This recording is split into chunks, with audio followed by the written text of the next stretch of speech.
Hello student.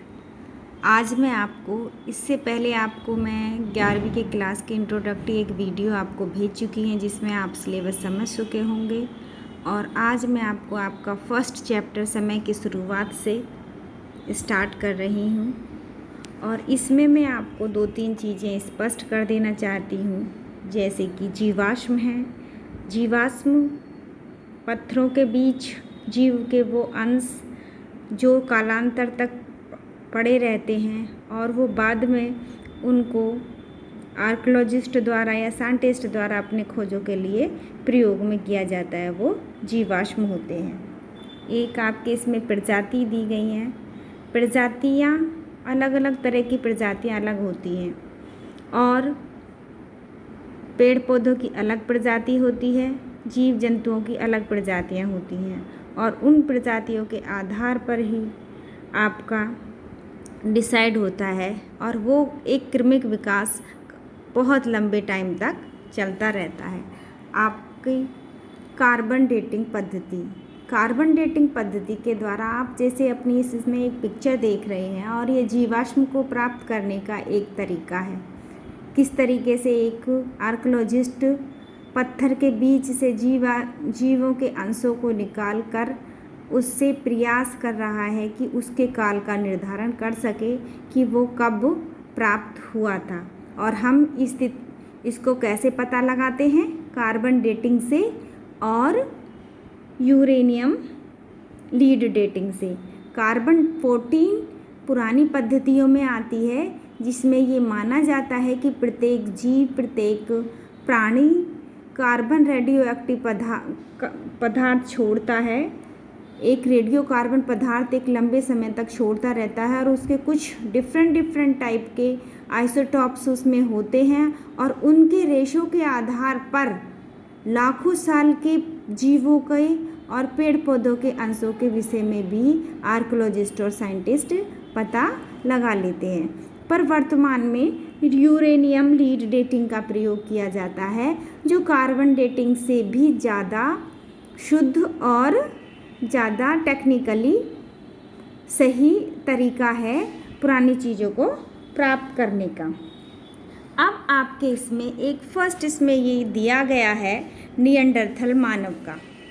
सबसे पहले ये बात मानी जाती है कि मानव का विकास 56 लाख वर्ष पहले, लगभग 56 लाख वर्ष पूर्व प्राणियों का उद्भव इस पृथ्वी पर हुआ और धीरे धीरे प्राणियों के नवीन स्वरूप आते चले गए। 1,60,000 से 8,000 ईसा पूर्व तक मानव अपने विभिन्न रूपों में अपना प्रयास करता रहा विकास का। अब एक चीज़ आपको फर्स्ट टाइम ऑरिजिन ऑफ स्पीस में डार्विन ने ये लिखने का प्रयास किया, बताने का प्रयास दुनिया को किया कि मानव एक साथ ही इस पृथ्वी पर नहीं आ गया, एक लंबी प्रक्रिया का क्रमिक विकास का परिणाम है मानव का। यहाँ आप एक निएंडरथल मानव की खोपड़ी देख रहे हैं और ये निएंडरथल मानव यूरोप में पाया गया था। क्रमिक विकास का एक जो क्रम, आप इस चीज़ को हाइडेलबर्गेसिस, निएंडरथल, ऑस्ट्रोपैलेथिकस, ऐसे बहुत सारे नाम इसमें पढ़ेंगे जो आपको बहुत ज़्यादा कंफ्यूज भी करेंगे और बहुत टफ भी लगेंगे। ये उन मानवों का विकास का एक क्रम है जो समय समय पर पृथ्वी पर आते रहे और उन्होंने आर्कियोलॉजिस्ट ने उनका विभाजन अलग तरीके से किया, जिससे कि उनकी पहचान बाद में की जा सके। जो खोपड़ियाँ या उनके अंश मानवों के पाए गए, उन अंशों को, जैसे कि अब निएंडरथल मानव है, ये यूरोप की एक निएंडरथल घाटी है जिसमें एक खोपड़ी मिली मानव की और उस खोपड़ी के अध्ययन के आधार पर उस मानव का नाम निएंडरथल रख दिया। हाइडेलबर्गेसिस है, ऑस्ट्रोपैलेथिकस है, ये ऐसे मानव हैं जो यूरोप और अफ्रीका के क्षेत्रों में मिले। आप यहाँ पर एक चीज़ देखेंगे मानव के क्रमिक विकास की कहानी में कि आपके पेज नंबर 10 पर ये 4 डिफरेंट टाइप की खोपड़ियाँ दिखाई दे रही हैं। ये मानव के क्रमिक विकास का पहला ये है कि आप फर्स्ट खोपड़ी में देखेंगे, आपको लगेगा, आप इसको तुलना करिए आज के बंदर से। जिस तरीके से बंदर की खोपड़ी एकदम छोटा खोपड़ी होती है, और ये भी माना जाता है, साइंटिस्ट और ये कहते हैं कि जितनी खोपड़ी का विकास ज़्यादा होगा उसमें सोचने की क्षमता और उसमें जो विकास है या साइंटिफिक या लॉजिकली वो ज़्यादा विकसित मानव होगा। आप देखेंगे कि धीरे धीरे ये वाली खोपड़ी किस तरीके से इसका जो जबड़ा है वो छोटा होता चला गया और इस खोपड़ी बड़ी होती चली गई, और अंत में आप इस आधुनिक मानव को घे उसमें देख रहे हैं। ये फर्स्ट जो आपके सामने ये दिया गया है, ये ऐसे लगता है जैसे किसी बंदर का है, और ये सेकंड ऐसे लास्ट वाला ऐसे लग रहा है जैसे मानव का। इसमें एक चीज़ आप देखिए कि ये जो पीछे जब खोपड़ी के नीचे की जो हड्डियां हैं वो आपको आधुनिक मानव की इस स्पाइन, जिसे कहेंगे स्पाइन मतलब कि रीढ़ की हड्डी कितनी उससे पूरी तरीके से जुड़ी हुई है। लगभग ये माना जाता है कि 24 लाख साल पहले पृथ्वी पर प्राइमेट्स का जन्म हुआ। ये आपके इसमें विस्तार पूर्वक लिखा हुआ है। और प्राइमेट्स क्या थे? स्तनपायी दानव जो अपने बच्चों को अपने पेट में रखते थे और धीरे उन्हें दूध भी पिलाते थे, और मानव उनमें से एक है। अब आप देखेंगे बहुत डिफरेंट टाइप के क्षेत्रों में जो है मानव पाए गए, पर एक चीज़ जो मानवीय विकास में सबसे बड़ी सामने आई वो थी आपका मानव का खड़े होकर सीधे चलना। और आप कल्पना करिए कि एक बंदर है। बंदर स्टार्टिंग में मानव बंदर की तरह ही था, जो पेड़ों पर रहता था, गुफाओं में रहता था और अपने ज़रूरत के सामान को, पर धीरे धीरे जिस तरीके से उसका मस्तिष्क विकसित हुआ और उस मस्तिष्क के विकास ने उसे सोचने की क्षमता को बढ़ाया, और उस सोचने की क्षमता ने उसे तकनीकी विकास की तरफ अग्रसर किया। एक चीज़ आप यहाँ और देख रहे हैं, ये मुट्ठी पकड़ने का।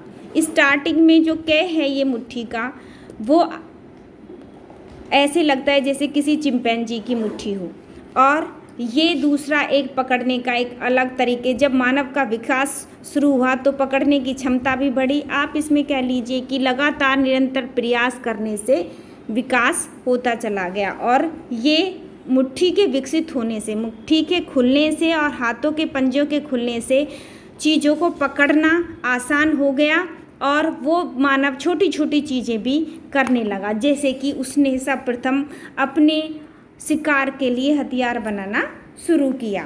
अब इसमें ये आता है कि होमोनाइड क्या थे। होमोनाइड पहला वो विकसित मानव था जिसका मस्तिष्क जबड़ा जो है छोटा था और मस्तिष्क बड़ा था, और वो आधुनिक होमो इरेक्टस जो आधुनिक मानव का एक विकसित रूप स्टार्टिंग पॉइंट है। एक चीज़ आप देखेंगे कि ये माना जाता है कि ऑस्ट्रोपैलेथिकस, यूरोप में मानव के विकास की प्रक्रिया का ऑस्ट्रोपैलेथिकस से माना जाता है। ये आपके एक दिया गया है जो रिफ्ट इसमें मिला है साउथ अफ्रीका के एक क्षेत्र में।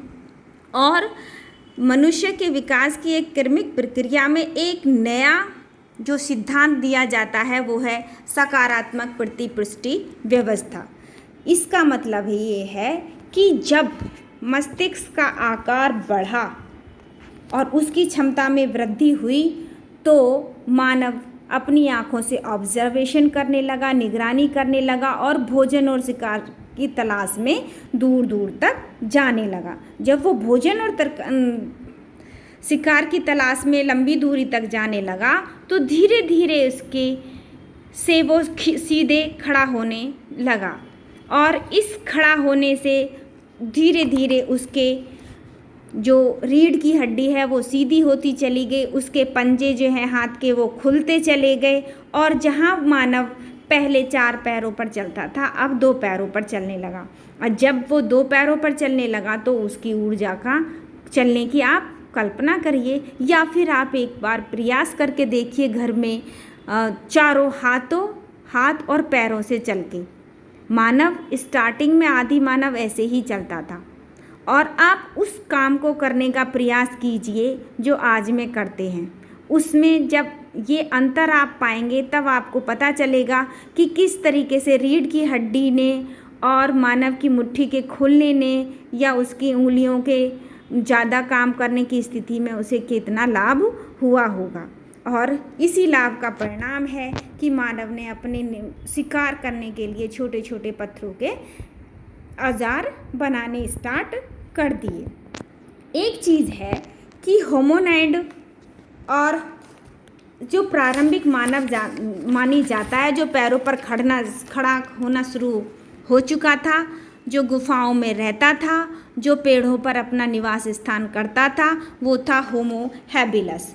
होमो हैबिलस मानव की जो स्थिति थी वो सीधे छोटे छोटे हथियार भी बनाने लगा था। और होमो हैबिलस की स्टार्टिंग यहाँ पर आप अफ्रीका कॉन्टिनेंट में देखेंगे, कीनिया, तंजानिया और इथोपिया, सहारा के इन क्षेत्रों में पहला होमो हैबिलस मानव पाया गया, जो सीधे चलता था, जो गुफाओं में रहता था, जो पेड़ों पर निवास करता था, खाद्य सामग्री अपनी पेड़ पौधे कंदमूल फल से खाता था और छोटे छोटे हथियार भी बनाने लगा था। आप अभी जब आप ई वर्चुअल क्लासेस की बात करते हैं तो ई वर्चुअल क्लासेस में डिस्कवरीज भी आ जाती हैं। जब हम हर चीज़ माध्यम व्हाट्सएप या फिर वर्चुअल क्लासेस या यूट्यूब के माध्यम से पढ़ा रहे हैं, तो मैं आपसे एक चीज़ और बताने चाहूँगी कि आप डिस्कवरी या हिस्ट्री के वो चैनल देखिए जिन पर बहुत सारे ऐसी चीज़ों का ऐतिहासिक परिप्रेक्ष्य में मानवों के विकास के क्रम का और बहुत सारे परिवेशों का आपको पता चलेगा। डिस्कवरी में एक होमो हैबिलस मानव की जीवन के विषय में एक डॉक्यूमेंट्री बनाई गई है, और अगर आपको कभी टीवी पर देखने का मौका मिले तो आप उसे ज़रूर देखना, क्योंकि होमो हैबिलस के उससे आपको पता चलेगा कि कैसे मानव ने अपने आप को खूंखार प्राणियों से, उस समय के उस क्षेत्र में विकसित हो रहे खूंखार जानवरों और पशुओं से अपने आप को बचाया, और उस बचाने के लिए वह अपने पेड़ों पर चढ़ा, और किस तरीके से उसने अपने आप को बचाने के लिए या शिकार को या कह लीजिए कि कंदमूल फल तोड़ने के लिए पत्थरों का औजारों के रूप में प्रयोग किया। अब होमो हैबिलस के बाद जो स्थिति आती है वो होमो सेपियंस की आती है। होमो सेपियंस आपका इस पेज नंबर 14 पर दिया गया है। होमो सेपियंस वो मानव है जो सोचता था, जो चिंतन करता था और जिसका मस्तिष्क और भी ज़्यादा विकसित हो गया था, और छोटे छोटे औजार जो हैं उसको मिलते हैं होमो सेपियंस का, और वो विकसित रूप है आज के मानव का। आपके इसमें दिया गया है कि किस क्षेत्र में कौन कौन से क्षेत्र में मानव का किस तरीके से विकास रहा है।